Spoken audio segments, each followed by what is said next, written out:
Hi, I wanted to do a quick overview of the Tron 5.8.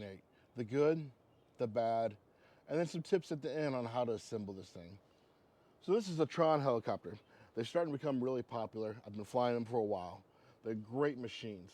Um, Whoa, hold up, TJ. We got something to talk about, don't we? Okay, as most of you guys have been flying helicopters, you know as much as I do. Inevitably, this happens. Crashes happen. And overall, I have to say, it did pretty well. But how well did it hold up? Let's go into the review and see what I talked about as far as the measures that they installed when engineering this thing, as far as sacrificial parts, on what actually worked. You'll see the review, come back, and let's determine what actually worked. This is, of course, a 580 class. That's hence the 5.8 Tron Heritage. I got the gray and neon yellow scheme. The neon yellow definitely makes it pop. Um, I love the colors. It's great. Uh, so this tail boom here is one of the Tron things. It's an octagonal tail boom.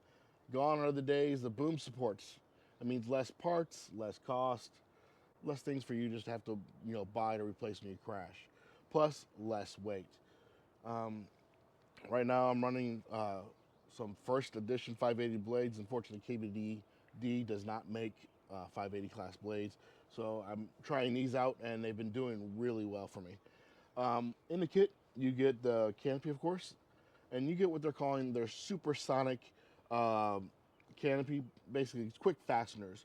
So all you have to do is really, if you push in, grab, pull, it's undone. It's that easy. And then when you want to put them on, align them up, push on, they're done.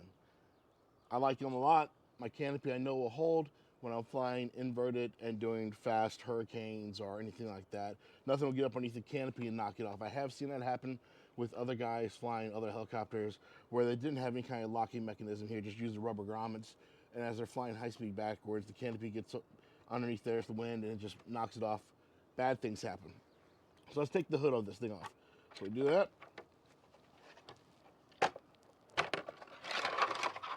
We can set that aside, take it off easier. So what I have under the hood, I have a Lightning Xnova, 1120p, 8 pole, sorry, and stock pinion.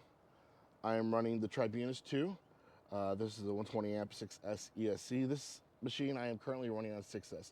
The nice thing about the 580 platform is you can run it on 6S or 12S. Typical 6S setup is anywhere between 5,000 milliamp to 5,500. If you're running 12S, you're running up to, I think it is 12S, 3,300 stick packs or 2 packs. You can run and wire them up.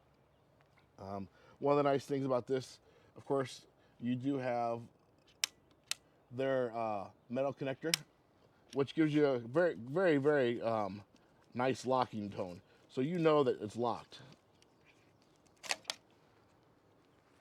The battery tray is made out of metal. It has the locking pin back here. 2 spots for Velcro. You have a third spot for Velcro here, able to hold your whole pack. Got a couple metal grooves here. You just gotta line it up. Let me see. A little hard to do when I'm not looking forward, but you'll hear the audible click when the battery locks in. That way you know your battery's safe when you're flying and it will not eject out. Some other machines do not have, you just put it in and you feel, and sometimes if it's not right, your battery can try to slide out. This prevents that. I'm also running, what is this, torque servos. These are the black stealth torque servos. I like the torque servos for these so far. One of the nice features is you do have that centering thing, so I can help center the swash plate really easy. Of course, with a Tron 5.8, they use stacked frames. Let me show you. As you may be able to see here, you have an outer and an inner frame. And you have these little plastic pieces here. These plastic pieces are a little bit more brittle. So in case of a hard crash, typically what will happen is these plastic pieces will break, making it where they are hopefully a sacrificial part, depending on the severity. Every crash is different. There's no guarantee they're going to save you, but it's put there to help take some of the cost out. Figure if you break those, it's a few bucks versus breaking both sides. Some machines have a full sheet carbon fiber top to bottom, and anytime you have a mishap, you're breaking an $80 part. You know, in this case here, with it being a split deck, you can easily break the bottom half, and you're paying half the cost.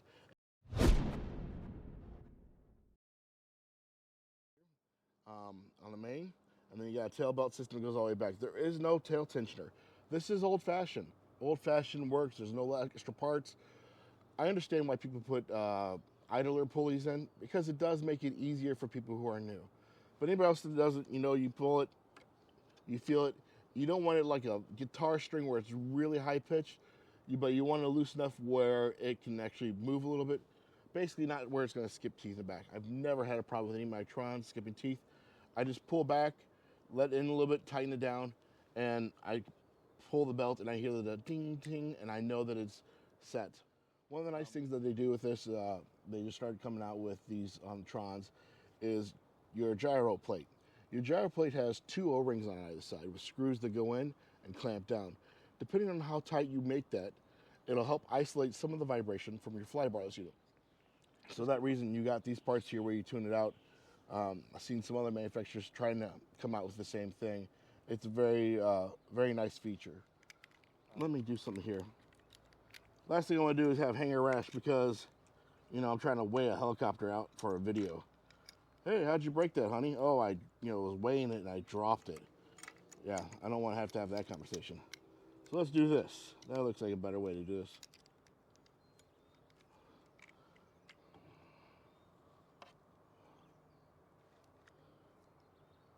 Okay, the helicopter, this Tron 5.8, as it sits,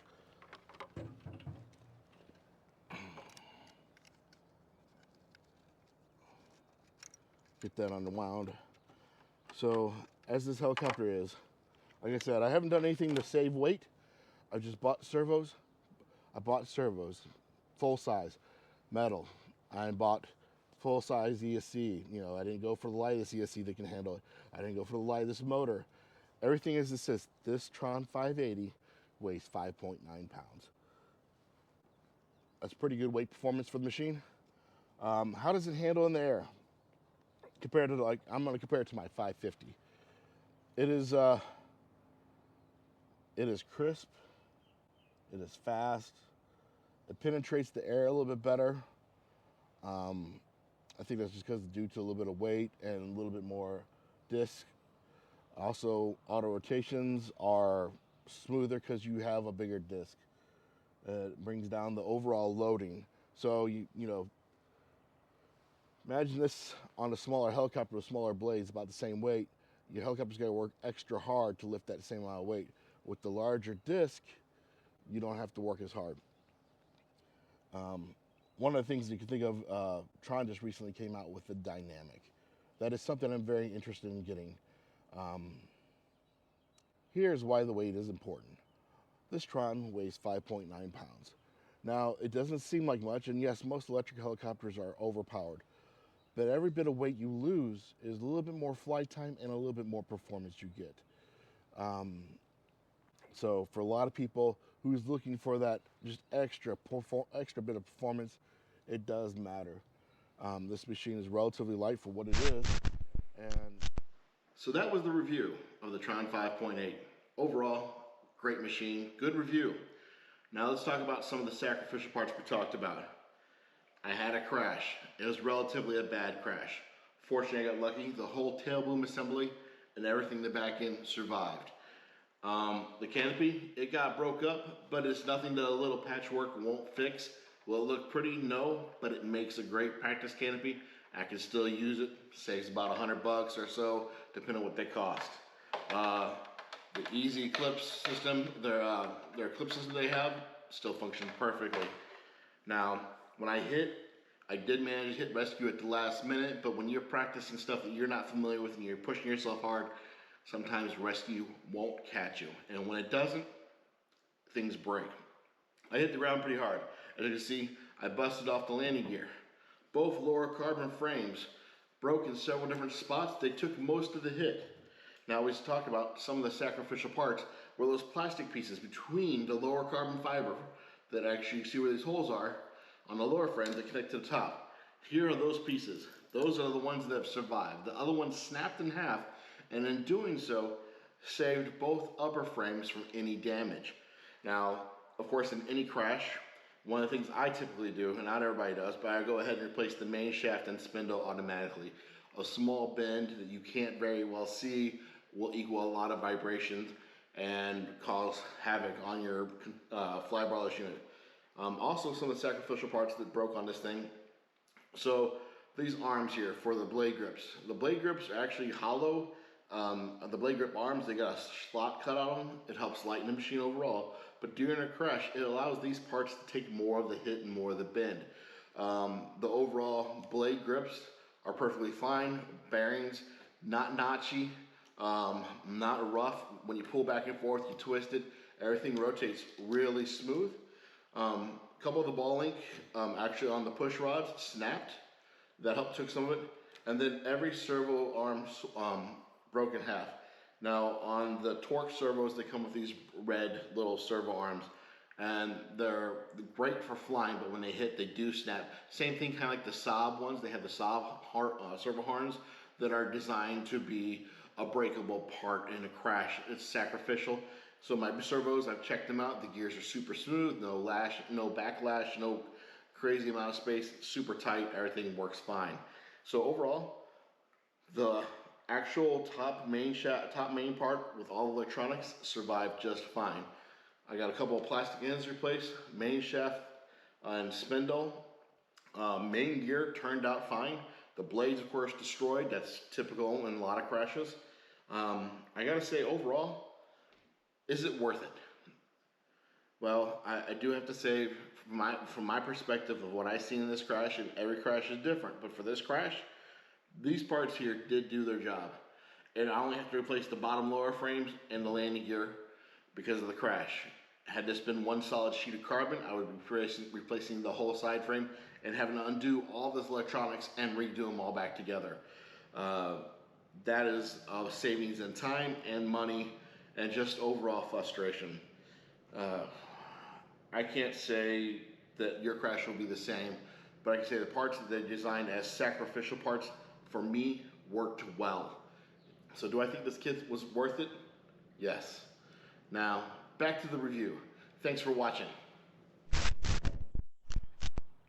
So that's my overview of the Tron 5.8. It's a great flying machine. You won't go wrong if you get it. 6S, 7, 8, 12S. It'll fly any of those. And I'll beat the hell out of it, especially on 12S. The power is unreal. 6S is a more economical setup. It's a great flying machine. If you're interested, look at Heli Direct, A-Main Hobbies. There are several other shops that carry this brand and carry parts for them to keep you up in the air. If you like this video, please like and subscribe. Got any suggestions for any other videos? Throw down some in the comments. Really look forward to hearing from you guys. Thanks a lot for watching.